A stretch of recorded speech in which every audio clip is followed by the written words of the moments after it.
A single lapse in LPG tanker or jetty operations can trigger fires, explosions, and severe environmental damage within minutes, making it one of the most high-risk areas in marine transport. Studies show that over 50% of major LPG incidents are linked to poor maintenance and human error, highlighting how preventable most disasters actually are.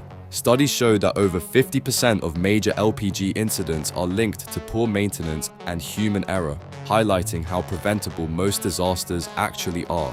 In real operations, teams struggle with leak detection, pressure hazards, strict safety compliance, and delayed emergency response, often due to lack of specialized training and weak understanding of international standards.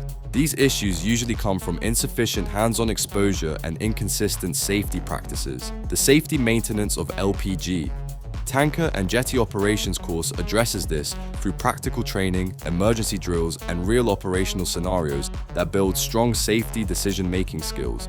It helps professionals identify risks early, respond correctly under pressure, and maintain compliance with global safety codes.